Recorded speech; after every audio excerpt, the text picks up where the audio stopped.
what make you laugh, make you cry like ain't life funny. Ugh.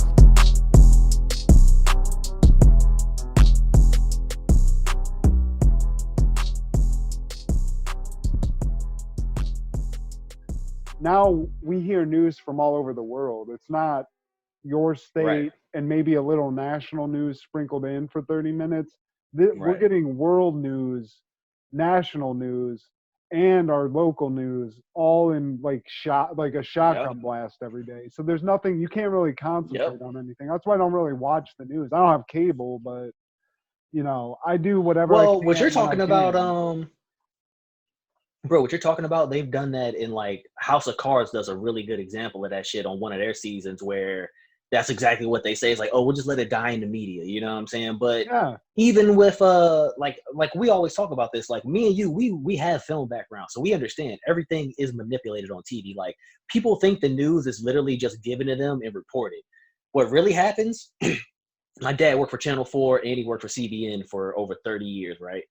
When the news comes in, there's a website that you go to. Anybody can go to this website. It has every news story listed nationally and locally that you would be of interest. You know what I'm saying? And then the local stations, the news is already made. It's already prepackaged. The words you're supposed to say, all that. What happens is that you get your crew to go out and shoot video for your local area corresponding to the subject matter.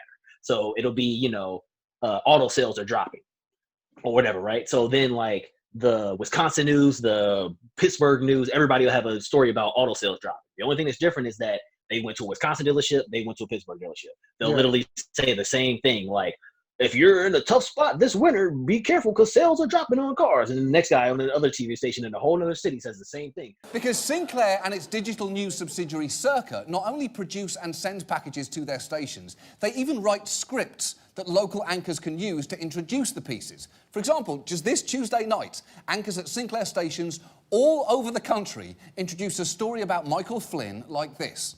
Did the FBI have a personal vendetta in pursuing the Russia investigation of President Trump's former national security advisor, Michael Flynn? Did the FBI have a personal vendetta in pursuing the Russia investigation of President Trump's former national security advisor, Michael Flynn? Did the FBI have a personal vendetta in pursuing the Russia investigation of President Trump's former national security advisor, Michael Flynn? Did the FBI have a personal vendetta in pursuing the investigation? It could very well be true. Ugh.